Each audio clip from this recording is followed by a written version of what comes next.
nice to see that we have people that are from different parts of the world and different parts of the nation connecting and interested in what William has to say today. Now, one of the things that we can do, and I want to make this a little bit interactive, in Zoom, you have the reactions button at the bottom.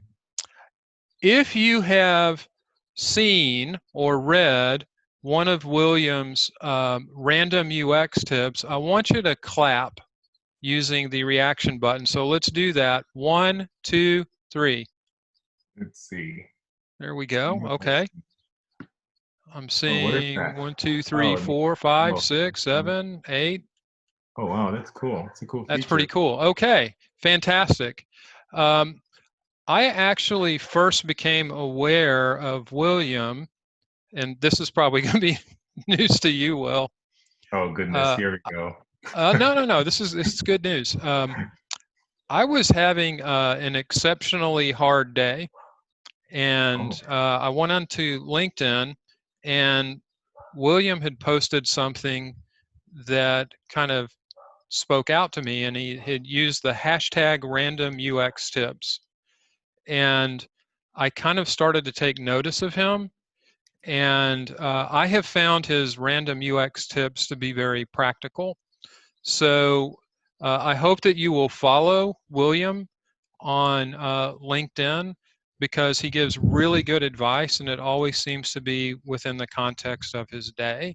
So I'm really happy to welcome uh, William to the stage. So since we're welcoming William to the stage, let's go ahead and give him a round of applause using the reaction button here on Zoom. Let's all do it. Everyone clap. 1, 2, 3. And we can do, there we go. All that's right, look at awesome. that. William, You you're guys, you're getting a sitting ovation from everyone. Isn't that fantastic? Uh, that so is amazing, guys. Wow. so what I want you to do, William, is can you just introduce yourself to everyone so that they can get to know you? Yes, yes, definitely. So my name is William Ntim, based in Austin, Texas. I'm a senior UX designer, currently at the Home Depot, building cool experiences and functional experiences for B2B pro customers.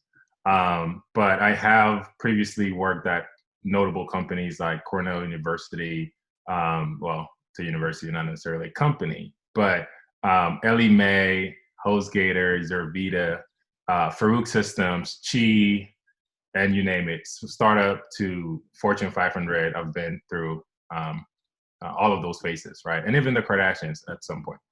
But I love what I do, and I love talking UX. You know, I could talk all day, so I think this is perfect to be in this position to be able to just mentor, help, and share just practical tips of random things that happen throughout my day at work.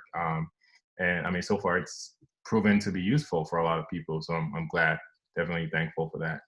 But yeah, just So there's me. you had a very interesting random UX tip recently that I read that it was actually timely because you were talking recently about how you should embrace your past and all of the different Oh yeah, things that make you special, and you shouldn't run away from it, which I thought was really yeah, useful. I know that when Jay Shu is on the phone, so Jay is an instructor at SMU with myself, and it's been fantastic because that type of advice we are always giving our students. We're saying to uh, always embrace your past. Don't run away from it because it's what makes you special. Literally, almost the same words that you say. yeah. Now, I'm going to put you on the spot. In your past, it shows that you were the president of, I think, an animation Oh, club. club. Yeah. So can Yeah, you tell me what you learned from that and how that kind of helped shape you a little bit, maybe from a leadership perspective, yeah. design perspective? That's awesome. Wow. You did your homework. So, so I do have a degree in 3D animation, which is, worlds, well, not necessarily worlds apart, but it's not necessarily a UX degree either. But so through that, I formed the 3D animation club, right, back in college, at Lone Star College in Houston. And that experience, that 3D animation experience was very, very detail oriented. And, it was a very patient process because we studied claymation and, drawing every single frame, sketching it out individually, and then laying it over. And, you're going through a very time consuming process. I think the most important part, or the one thing I learned from that I apply to my UX career, is just that patience and that detail orientation, right? Being able to get in the weeds of every single pixel, every single design. Um, that's one thing that stands out in that regard. Yeah.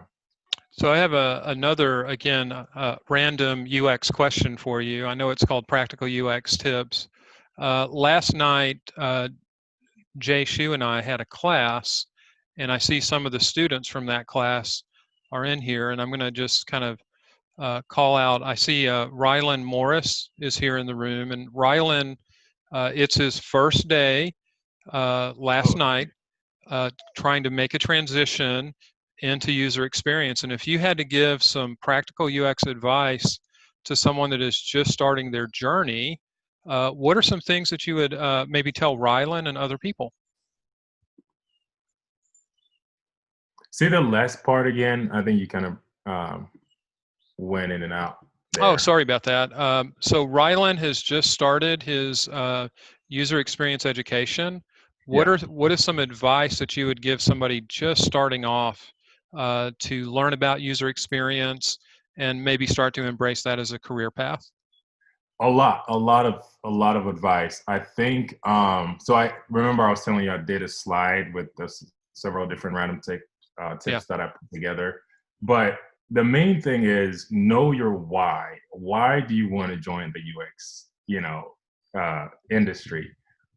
Yes, it pays well, which is good. But if that's your only motivator, you're probably look, I don't want to say you might not, make it, but you're definitely going to be walking on a fine line, right? So my biggest advice would be know your why and understand that there will be a lot of unexpected circumstances in this industry that come your way. So just be ready for it. There's I have a book coming out and all that good stuff, but there's a line in there that I talk about being able to take the heat and not being in the kitchen, which we already know it's cliche, but it's really true. You have to understand if you're going to be in the kitchen and if you're going to cook with the other chefs, you need to be ready to take the heat. So you guys are getting like first, insight into some words from the book, but that'll be my biggest advice. Just be prepared for the unexpected and know the reason that you're doing this. I would say make sure you have passion for it. If you don't have passion, look, it's important to have passion for UX, right? I think that's very important. You can still learn it, you can still pick it up, but that deep fire that burns inside of you to solve a problem, to work with data, to work with the numbers, to see the result of your work and how it affects people's lives, the user behavior, etc. That passion, that's going to keep you throughout your career journey. So make sure you understand your position, your outlook into coming into UX and what you're looking to gain out of it. You will be rewarded with a lot of great income, but just understand what comes with that and be prepared for So passion is the fuel that drives you. I really like that. Jay had said, preach, preach, preach. it. Again, a lot of the advice and uh, random UX tips that you give are very, very helpful. And one of the things that I appreciate about your perspective, William, is that it's always grounded in a couple of things, and maybe it's who you are as an individual. And we've just had like a couple of conversations, but two things that I really appreciate about your advice. One, it's grounded in the everyday. right? So it's something Yeah. that you have experienced every day, and also positivity. And Yeah. I'm just kind of wondering where that comes from. I think it comes from just, and that's one other thing that I preach about a lot. Just that positive outlook on life. Period. Right. And being able to see things in a perspective um, that is useful to the individual.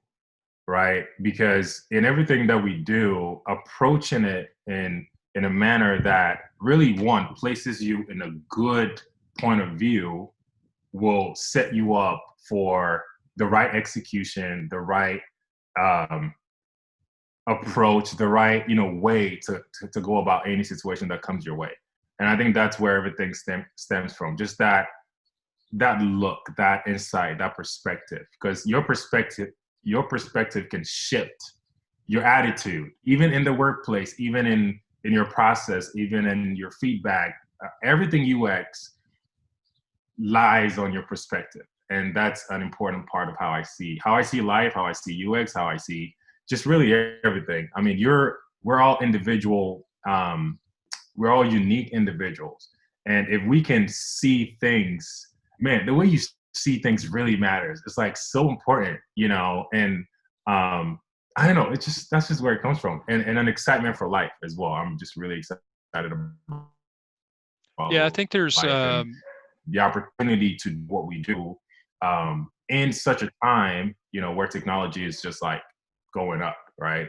So, yeah, yeah, I think the other thing too, when I heard you talking, um, it's about being curious and making these really fine observations about something that's happening or human behavior, something happening with your users or stakeholders. yeah. And then you seem to be very empathetic, and I may be reading into There you go. Yeah, the post a that's lot, the word. Yeah, but you listen.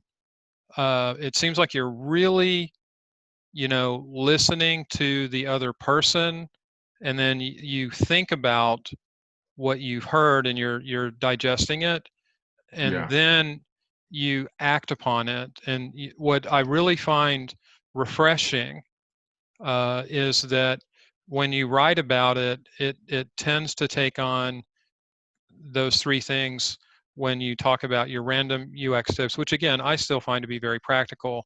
I heard this, I'm now digesting this, and now here's how I'm going to act in a positive way. So I really appreciate those things about you. I wanted to see real quick if you wanted to go ahead and share your screen, William. I know you had a like a slide maybe of the quotes, and yeah. maybe you wanted to show that. And Yes, let me do that and here. then maybe you could talk to that. Yeah, certainly. So, I mean, I tried, guys. Well, so it's been disabled by you, Brian. Oh, If you sorry. want to, I try to collect, or I don't know. There's like 40 random UX tips that I put together now. I don't know if we'll be able to go through all of it, but we'll see. And there's more. I mean, there's like 100 already. So, but Hey, I don't. William, Yeah, um, this is Jay Shu. One of the questions in the chat I think would be kind of interesting is from Florian that says, can you guys discuss on how to meet business and stakeholder needs in parallel with user needs? Sometimes these two can go head to head. So how do you kind of practically handle that situation that we find ourselves in almost all the time in user experience? that's a beautiful question. I was just talking about that with a colleague yesterday. I think, and that comes into it. Also brings up the question of product designer, UX designer, right? Which I mean, it's essentially the same. The only difference is your approach, right, and who you're prioritizing over the other, right? Because the product designer will prioritize business product needs over user needs, right? And then a user designer will come in as a lawyer to defend and work or advocate for the user. But so how to meet business and stakeholder needs in parallel with user needs, I think most of the time, these two support each other. But once you prioritize the user needs over business needs, sometimes user needs might not necessarily be beneficial to a business. So it is our job as UX designers to really figure out, well, use the right process to figure out how can we solve that need and also make our stakeholders and business happy, right? There is a way to do that, and it's always possible, because if you're offering a product or a service to begin with, and there's a market for it, there's been market validation, and okay, well, people will love this product, they want it, but I have stakeholders who are asking to, change certain features or go in a different direction. Well, what's going to happen is if you're not speaking to that, one, you might be out of a job because you're not going to be of use to the business, and then two, you can make the users happy, but how you merge those objectives, those goals, is by making sure that if you satisfy user needs, that converts to a higher return on investment for the business. So if you're solving, if you want to approach it from a user's perspective, but keeping in mind that, okay, well, the business wants to achieve X, Y, Z, how can I do that and still solve the user? That creative process, that, valley that lies between parallels, that's why we have jobs. We come in and we say, how can I creatively solve this problem for this user and make these guys happy? So it's just a matter of figuring out how you can speak to both. Every situation is going to be different, but how you can speak to both, solve both, and make sure that the results that are generated is affecting the business in a positive way. Because there are certain user needs that will affect a business in a downward spiral, right? If you go crazy to make sure everything's working, that might take more development time, which converts to more salary, more budget spend, etc. So you got to be conscious of the two. Just make sure that the return after user solutions is actually good for the business. Does that make sense? That's actually a fantastic answer, because I think it's design sometimes is a balancing act, and I think what is a struggle in design education is that as teachers, and Jay and I both teach at a couple of different universities, we're always telling our students, you need to understand that whatever your solution is, it needs to provide value both to the business and the user. Mm-hmm. And it's a really old book called The Elements of User Experience, and at the bottom of it, it's user needs, right, and the business. And I think what happens is in our education, we tend to focus more on the users and be advocates for the users and do everything for the user, and we kind of forget about the business. So I think it was really great to show that balancing, William. Hey, Red Davidson, I did make you a co-host, by the way, so maybe you could share your screen now. But if you can't, maybe think of, there we go. All right. So why don't we just pick a few of these, William, and you can talk through it. That's fantastic. Awesome. So let me do this. I'm just going to start from the bottom. There we go. I feel like there's more meat there. And then we'll work our way to the simpler quotes in the beginning parts of it. So, all right. Well, I'm just gonna dive in here. So, culture fit. And a lot of these you might know, you might not already know, but I think it's always good to keep the conversation going and get our minds thinking about certain things as we go through our careers. For those of you who are looking, we have there's something called a culture fit that a recruiter looks for, because one, when you're job hunting, there are tons of rejection letters that you're going to get. So sometimes it does get to our person and our individuality, or just emotions, right? Get high. But the recruiter's looking for not just your professional experience, but also your culture fit, right? And the recruiter looks to see if your personality will be a good match for the company culture. It's not necessarily something to be learned, but rather a quest for authenticity and collaborative skills. You'll be working with colleagues from all over the spectrum of life, and your ability to work well with them is essential. So just being authentic to who you are and then presenting that genuineness during your interviews or throughout your communications with a company, with a recruiter, or even with just networking, that helps to kind of gauge your culture fit when it comes to looking for a new role. So that's, I think that's an important tip there. That's fantastic. That's fantastic. So yeah, thank you. And then I shared this earlier, the critical thinking approach to your problem solving, right?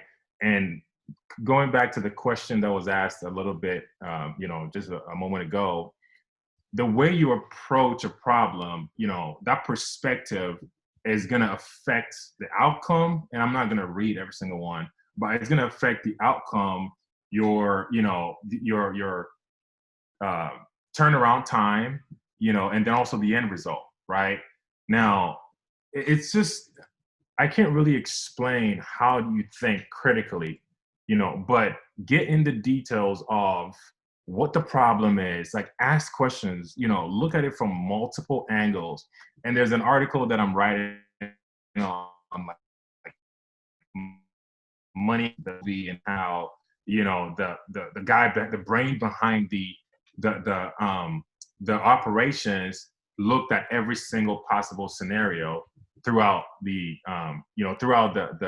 heist, right? He looked at, okay, what if this happens? What if that happens? What if this happens? So as a user experience designer, your approach should consider a lot of different variables when you're solving a problem, right? And that makes you stand out. That makes you different. That affects your whole work, and then the outcome, the output of the application. So in that regard, the way you improve that is by learning more, by just expanding your scope and broadening your knowledge base to expand the skills beyond just visual design, right? So that's one there as well. So William, there's a question from the audience. Okay. Jennifer is asking, like, what is the biggest mistake that you see people make in their portfolios, and maybe what's the best approach? And to a certain extent, I think like your last post talking about you've got to show your critical thinking approach partially answers that. Oh, there you go. So I think I'll probably just kind of skim through, ask the questions and comment and see if I have something for Okay, it. good. But yeah, I mean, the biggest mistake, don't spend too much time on your portfolio. Look, job hunting is going to take you 3, 4, 5 months, on average. That's just the reality. And to spend months working on your portfolio prior to that is a whole another ballgame. I mean, if you have a year to spare, maybe you've done enough savings and you have a year to kind of, take your time and build it. Wonderful. But just don't make that mistake of spending too much time on your portfolio. Focus on the core. There are core parts of a portfolio that are important. Your process, who you are as a person, what makes you unique. Tell us about yourself. Of course, what value you're going to be bringing to a company. Why should you be hired? These are things that are the most important part of a portfolio. And of course, your visual design, your aesthetics. Get creative. Like, your portfolio is going to be your billboard. So your approach to that is also going to be important, right? Your recruiter is going to look at that and say, wow, I like the way he or she approached this portfolio, as they built it, right? So that would be the biggest mistake that I would say. But other than that, there are lots of details, that we can get into when it comes to, like, okay, a case study, etc. But yeah. Does that answer the question, or you want me to kind of get Oh, that's deep? good, sir. Yeah, keep going. Let's. So, My wife is William, taking really quickly, if you don't mind, Brian, what Yeah, is go ahead, Jay. what is the biggest mistake that you have seen beginning UX people make in the interview process? What is the biggest mistake you've seen those entry-level folks make? So that's a great question. I have mentored, quite a lot of junior designers, and I see a constant theme. The focus becomes so much on the process. It becomes like a ritual, whereas it should be a reference guide to inspire individual thinking and individual ownership. So my biggest mistake would be UX process is great. I mean, we have great UX designers that have created several processes that work, that have proven and tried and tested, but don't, consume it as if it's a ritual. That defeats the whole purpose of it. It's to take that and then dig deeper, create your own process, improve on it, for your work, right? To generate the type of results you're looking for. And that would be my, the number one thing that I always see. It's like, oh, I got my, sticky notes and, I did this, I did that, I did this. So it should be right. When it's like, okay, well, yes, you might have done this and that, done the user personas, but how did you do it, right? Did you just, there's so many details that come with the process. Make sure the way you're doing it, the order by which you're performing this process is all in line with the right approach to generate the right result. Authentic, non-biased results, all matter, but don't just, ritualize it. Where, oh, I have to do my user personas. Okay, that's done. Good, check. Now this and that means it's right. No, like there's so many moving parts that are not even, documented, and that's, it's going to get you in the end. Okay. Keep going, William. I think we're on a roll here. Okay, cool. So I can't see the chats, but I'm sharing my screen with the full screen thing. So anyway, feel free to chime in, Brian, if anything comes through. But lots of chat happening. Okay, cool. Well, I think we spoke about this. Be authentic, be genuine. Now, on the job, this is an on-the-job tip during research, right? Observe your users. Now, this might be there might be a little debate about this in the industry about what's really the most authentic method for research, but I just see it as just observe your users in the most authentic way possible. Now, if you're able to do this without them knowing that they're being observed, that produces, that's what I said here. And I remember when I posted this, it generated like 25,000, views and so many comments and so many conflicting viewpoints. But I feel like observation is the purest form. And one colleague mentioned there's a phenomenon of a cat. I can't pronounce it, but it was like a cat if you put a cat in an explosive in a cave, there are two options. There's something there. I can't think of it right now, but it's so good. But the possibility of the cat dying is like 50%, right? When you open the cave, the box, or the cat living, because the cat is curious, he might trigger the explosive before you open the box, or he might just, not bother about it, and you open the box and the cat will be alive. So 50% chance of a dead or alive cat.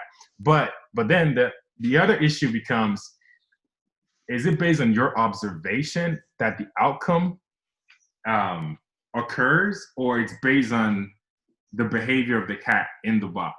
Because if you don't open it, we don't know if the cat is alive or dead. But after you open it, we could tell if the cat did trigger the explosive. So that's a whole, look, it's nerdy, it's different, but something to think about. But yeah, we do perform several research during our process, and sometimes we go on site, to watch customers. Sometimes you conduct moderated sessions, whatever. But if you can do this without being intrusive while the user is in their element, that is the purest form of gathering research, I think. So really quickly, there's another question that's related, so I wanted to bring it up. Yes, please. It's from Harish, And it's any tips balancing effective UX work in startup environment where quick deliverables are valued versus bigger companies where there's more of a research mindset to problem solving. I'll just say from being in an enterprise company, there's always the demand for quick turnaround, right? Yeah. So how do you, what practical advice do you have when people say, we don't have time for research, let's just show me the designs, right? So how do Oh, yeah. how do you approach that? Yeah, great. That's a good question. So we don't have time for research. Now, that's where your critical thinking approach comes in. You have to be able to think on your feet so many times. I can't tell you how much that has been useful for me. If there's not time for research, your many projects that you've done, your practice, your experience has given you a lot of good insight into what normally works and what doesn't. We're not gonna pretend that that your experience doesn't matter, or your I mean your boot camp classes, all the projects you work on, that give you a lot of insight into how to create experiences that work.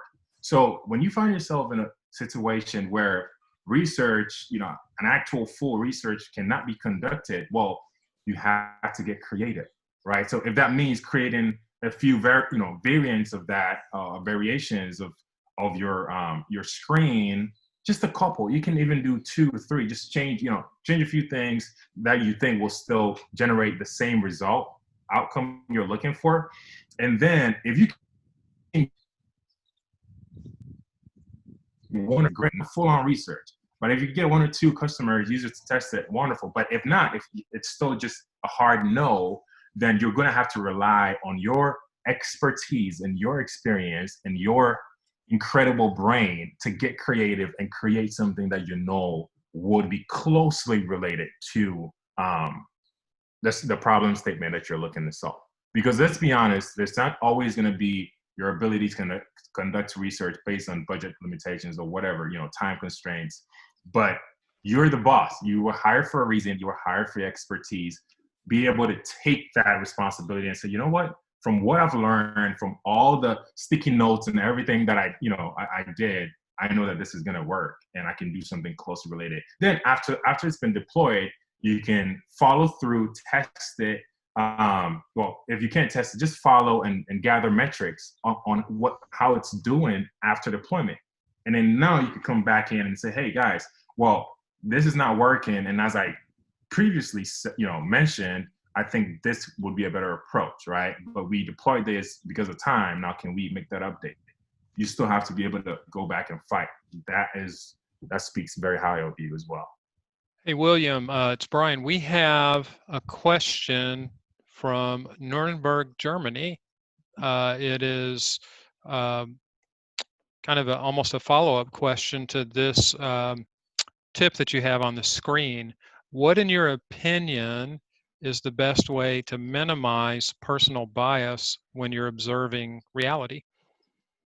Okay, so I think I talked about it. MC helping you pinpoint. The best way is not be noticed or seen, or and as I said, let the user. Well, okay, let me rephrase that. Do not interrupt the user in their natural user environment. That's the best way to reduce any form of bias when you're observing your users or conducting some kind of research. Now, of course, there are surveys and things that you can, you're definitely going to have to interact with the user one-on-one or ask questions. But if you can do this in a subtle manner, like a spider on the wall or a fly on the wall, and let the user do their thing, that's gold. That's golden. Because one, they're not under any pressure that, oh, well, is this person expecting me, or is this company expecting me to say something in this manner? Or trust me, users fall under a lot of pressure when they're being, I guess, watched, or when they know they're being. I mean, we're humans, right? If Nike came and said, "Well, I want to see how you use these shoes," okay, well, I'm putting it on, and their eyes on me, their cameras, it's gonna skew the results one way or the other. So just, do it in a subtle way as possible. Like no big cameras or anything. If you can just get a pen and paper and kind of be, you know, over there in the corner where you still have a good view of what's happening, you know, that'll be great. Or if you set up a camera where it's not in the face of the customer, you're doing a good job. But just, you know, be subtle with it. I think also being present in the moment and doing that listening, that again, I think you're just naturally good at that because you're an empathetic person, and that can help you to um, maybe take off your own shoes so that you can wear the other person's shoes, because Yes. you know, empathy is about wearing another person's shoes. In order to do that, you got to take your shoes off first. Yeah. Uh, That's a good point. let's go ahead and keep going, William. I'm letting more people in the room, actually. Oh, wow. Okay, so let's keep going here. Let me just kind of go back to a few different ones. We have critical thinking, cognitive bias. Oh, that's a good one. So, oh, okay, this one might spark some debate or, you know, whatever. It doesn't even matter at this point. But this is how personally I reduce cognitive bias when I'm working, right? I believe in our individuality as UX designers. Every single one of us has a different approach when it comes to designing and your creative process. So when I'm presented with a problem statement, what I do is, okay, how do I think I can solve this? Now, this is not, you know, contradicting collaborativity or team spirit and team culture. Look, you're still going to be doing that with a team. You're still going to be collaborating and all that. But first off, give your brain the attention, give yourself, you know, that time to really dig deeper into the problem statement and say, how would I solve this? And then I'll just start sketching, you know, whiteboarding or whatever I need to do. Take pictures of that, store that somewhere. Okay, great. Now I just kind of, you know, pour everything on paper. And then I can invite collaboration and say, guys, like, what do you think? Like, how could we solve this? So at that point, I have stored my ideas somewhere, even if it's on a piece of paper. And then we can brainstorm before the brainstorming session. Because what I feel, and I believe this strongly, is that the moment, I don't know, maybe some people can, you know, think individually in a collaborative environment. I'm not saying you can't, but it's just the moment people start throwing ideas, then our brain is automatically, you know, set up to either build on it or be influenced by it in some way. And I just like to think for myself first. And then, okay, let's brainstorm. And then boom, boom, boom, all these ideas are coming over, or, you know, by different people, then I could chime in as well. So at that point, you're getting your fresh ideas that you've already stored, plus new ideas based on what other people are chiming in, right? I mean, that's like, it's like idea overload just from your productivity level. So, you know, that's kind of how I work, just to kind of reduce that cognitive bias during the brainstorming phase. Any questions about that? Or do you guys, Brian, what do you guys think? So it reminded me of this phrase that I hear a lot. We need to framestorm before we brainstorm, Yeah. and we need to understand uh, uh, the problem a little bit more, and actually, and sometimes in understanding the problem, it actually helps to go ahead and create some flows, to create some sketches, and then you will reframe the problem. So you go a little bit back and forth with that. And so I think that's what it reminded me of, is framestorm before you brainstorm. We did have a comment, William, from the Yeah. chat, and that was Yeah. everyone is loving Yeah. these slides, and they're wondering if you're going to post them anywhere or share them. I will. I'll share this on my, yes, I'll share this on my LinkedIn, you Yeah, know, there you go. afterwards, or, and I'll send you a link as well, Brian, if you have like a mail-in you want to send out. Yeah, But I could mail it out to anyone that has signed up for this. I do think it would okay. probably resonate also on LinkedIn. Hey, I want to do a little exercise, and again, just to be random and have a little bit of fun, William. Yeah, let's do it. One of my students is here, and her name is Madeline. So Madeline, I'm going to give you a chance to ask William a question. So go ahead and go off mute. I think that I saw her earlier. Madeline is an aspiring researcher, Nice. actually a pretty good strategist too. Madeline, are you on the line? Yes. Hi, Brian. Hey, I want to give you the opportunity to ask William a question because I know you're a fan. Yes. Oh, that's a familiar face. I see you. There she is. Go ahead, Madeline. Ask away. So one question I have, William, is Yeah. there's so many tools that you can pull into. Yeah, and you kind of addressed this a little bit more at the beginning of this conversation, but there's so many tools that we can use when we approach a problem.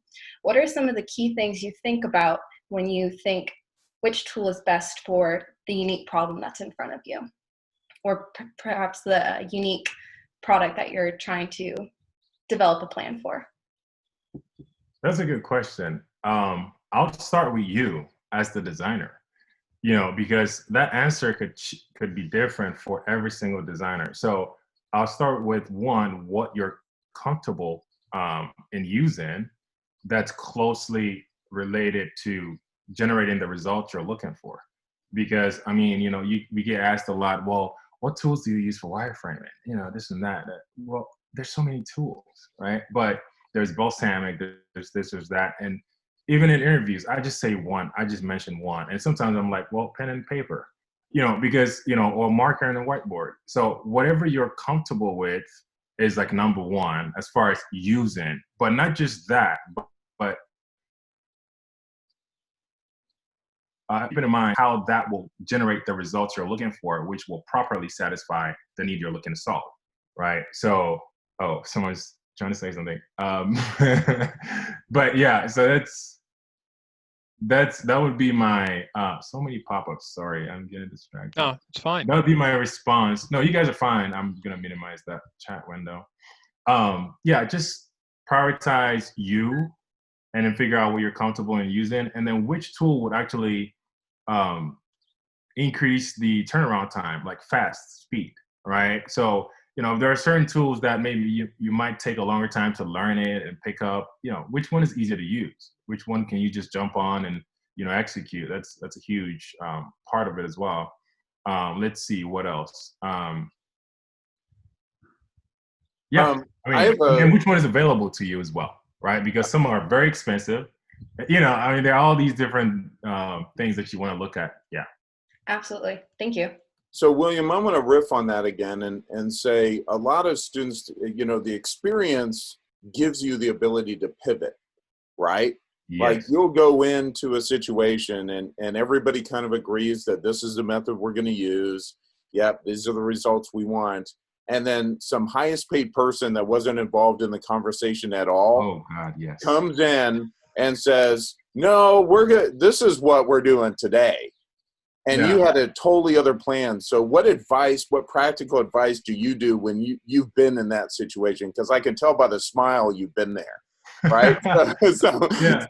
So how do you handle those situations and give that advice to new UXers who don't have the experience, right? That's when you have the experience, you kind of have your bag of tricks. But when you don't have the experience, how do you handle those situations? So now, you guys might not like this, but you might have to learn a new tool just to be able to, move past that that stage or that phase.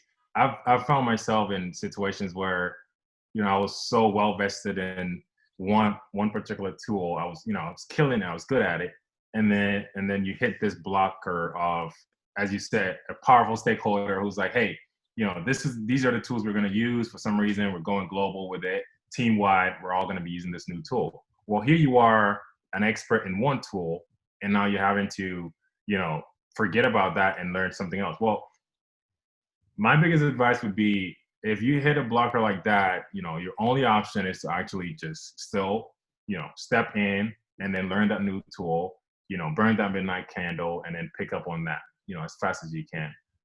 Because, as I said in the beginning, you are going to face a lot of unexpected situations. Your ability to be prepared and to think fast on your feet, and also to improvise and push through, is going to be very important. This is only a tip of the iceberg, right? But sometimes you do have to just learn a new tool and learn it fast. And today in our world, there's so many resources that make this easier, right? So it's not even an issue of a pain point. It's more of, hey, well, we're thankful. We have YouTube, we have LinkedIn Learning, we have all these things that make it easy for us to learn new tools. And you might have to just invest that time to pick up on it. Or you could just say, you know what, I'm not going to do this. I'd rather, take another position or, another opportunity that allows me to utilize the skills I already have. That's fine too. Yeah. So, William, I don't know if you know this, but you have a lot of authors that are actually listening to you right now. So, I've written Oh, a wow. book, Jay Shu has written a book, and the Oh, great goodness. Ken Tabor is on the line, and Ken has written a book Hi, on Ken. responsive web design. Ken, I wanted to see if I wanted to give you the opportunity to ask William a question. Are you there, Ken? I am indeed. Okay, fire away, Ken. I self-identify with being a programmer, and maybe more so a front-end programmer. And I'm always nice. curious how programmers can better work with UX designers, because I've found that when project managers show a schedule, UX often suffers. So how can I be a strong champion and collaborator and partner with the UXer? That's awesome. That's a great question. So from my point of view, what I do is I like to involve the programmer at the early stage. And I think this is slightly unique as well, in the sense of, programmers and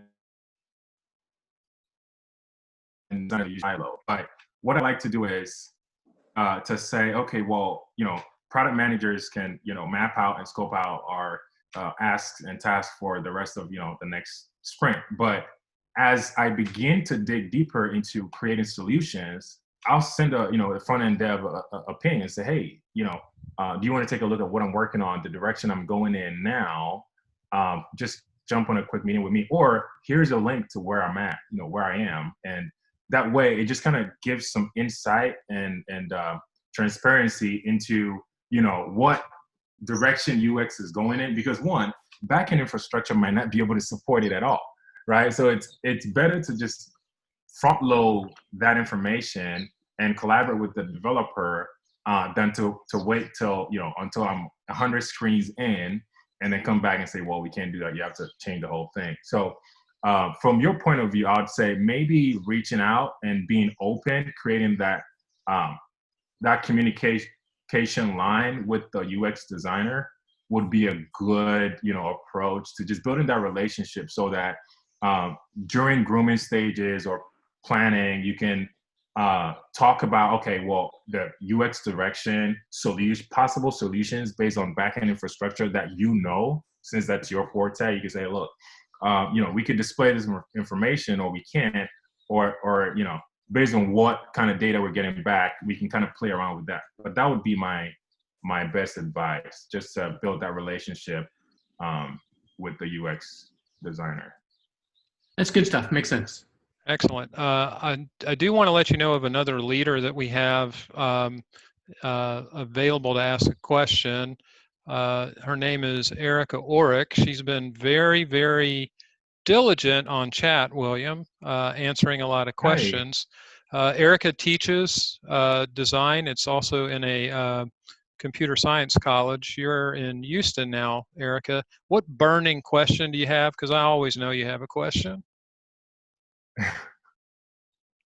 You're on mute, kid. Yeah, I was going to say, I actually don't have any questions. I'm just thrilled. I've been screenshotting until I realized you were going to share this stuff, because this is really great stuff. Yeah, I've been answering questions in the chat and listening.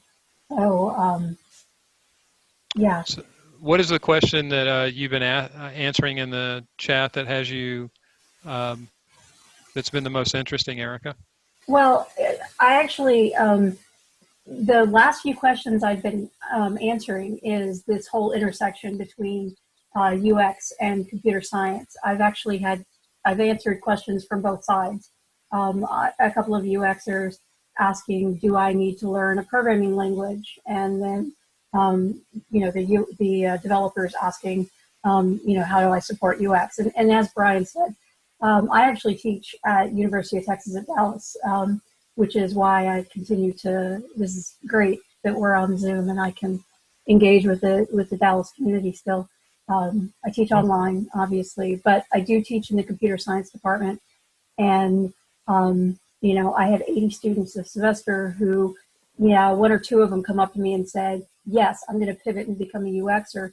But most of them are software engineers. And my whole thing is just what you said. It's how do I get these folks to understand the process? And so we go start to finish, and I help them understand this is how the UX process and software engineering should work together. So it's really cool to see these tips. But we just had a whole conversation in chat about should UX folks understand development, and my background is in computer science, and so the whole thing you made about using your background, that's something I've always done to talk to developers. It's been useful over my 20 plus year career to be able to speak to developers. And the advice I gave is don't learn a programming language, because programming languages change. Just like when I teach, because I only have them for a semester, I teach them the basics, observation, prototyping, that sort of thing, like the basic tools, because once you have those tools, you can go out and do the latest and greatest, whatever we're doing that's neat and cool. But it's the same thing with programming languages. If you are interested in being able to reciprocate and speak the developer's language, go out and learn like the basic data structures that underlie coding. Because if you can speak the developer's language about looping and logic and that sort of thing, you can have a conversation back to them about, okay, well, I understand, but let's talk through this, if that makes sense. So that seems to be one of the things I've been having the most conversation about. Yeah, and I think it's all about being able to collaborate effectively between just, different people. I know we have just a few minutes left. I would want you to go ahead, William, and, maybe pick one of your tips that you want to go over, and then we can do a wrap up, whichever one you want, sir. Yeah, definitely. Let's do this one right here. Competitive analysis. So do not allow competitive analysis to solely drive your UX solutions. And don't limit solutions based on limitations discovered during competitive analysis. I feel like competitive analysis is being used in the wrong way now, during the UX process. It's not supposed to be a copy and paste. The fact that another company is doing it doesn't mean it's going to work for your users. It does not mean it's going to, generate the same results. It might actually just be geared towards their user, which is normally the case, right? So using it as a guideline or a reference point, and then before you do that, make sure you're harvesting your ideas first, because that can also skew the direction you go in. The moment you start performing competitive analysis before you even start wireframing or sketching, is dangerous, because that's more information coming in before you even start, planning out a solution, right? So always make sure you're protecting your, your cognition. And then once you perform a competitive analysis, use that as a reference point. Okay, well, this is what they're doing. What do our users want? How can I solve this? And how does that relate to what this competitor is doing, right? So it's very important to do that. And then feel free to break away from competitor practices. Like, it's not the status quo, it's not the norm. And sometimes the solutions are horrible. You need to create a better one anyway, So feel free to just kind of think outside the box and do something different. Don't let it be a limitation. And I think that's actually a good place to end it. I think the practical UX tips are all about, moving beyond being the best version of yourself, and don't worry about, limitation. It's about user research, design, development. Yeah. And William, did I hear you say that you're in the process of writing a book? Is that correct? I am, yes. Yes, I am. I have a book coming out, and I just opened my LinkedIn here, but there's a book called You Extinguish, and I don't know if you guys already saw it, but this is the post. Yeah. And it's about how to defend user-centered design, put out fires, and avoid burnout in the workplace. I'm really excited about it because it's just a beautiful. I hate writing. Okay, up until this point, I hated writing. You know, I don't like reading or writing, but in my adult life, all of a sudden I'm reading, I'm writing a lot more, and you know, it's strange. But I really enjoy writing this book, and just to create, you know, it's like it's just an exciting read for the Ты designers because уходишь we're или creative. входишь? Oh, Водичку взял с собой? Где маска? oh yeah. Вон она. Anyway, but yeah, so that's coming out soon, and I'll announce it on my LinkedIn once that's out. But we're going to be releasing it in 2 different languages, I think Spanish and English. So that's all happening with the ebook and the audiobook at the same time. But yeah, that's it. Shameless plug. So will it be available on Amazon or? it will be, yes, Amazon, yeah. Awesome. Yeah, make So- sure to post it. I'll buy it. Yeah, Awesome. definitely. If you'll make sure to send me the link, I'll definitely get it out. Hey, this has been really a great pleasure for me, William. And let's go ahead and do the reaction. Let's make sure that William gets another sitting ovation. So let's do that. There we You go. guys are Everyone's amazing. This is incredible. Look at that great sitting ovation. Come on, Ryland. I didn't see a sitting ovation there. There you go. There you go, sir. All right. Fantastic. Hey, really great advice, great tips, great session. Love to have you back. Really appreciate it. Looking forward to the book. And everybody stay safe, stay healthy, stay happy, and really appreciate your time today, William. Keep writing, keep giving out that great advice, and send me the information, and I will get it to everyone soon. And be sure to buy a copy of that book, right? What's the name of the book, William? You Extinguish. All right, and be sure to follow William on LinkedIn, okay? All right. All right, guys. Bye, everybody. Stay safe. Pleasure. Thank you, Stay William. safe. Keep creating. Talk to you later. There you go. Keep creating. Bye, y'all. All right. Bye. Great job. Thank you, William. Great job.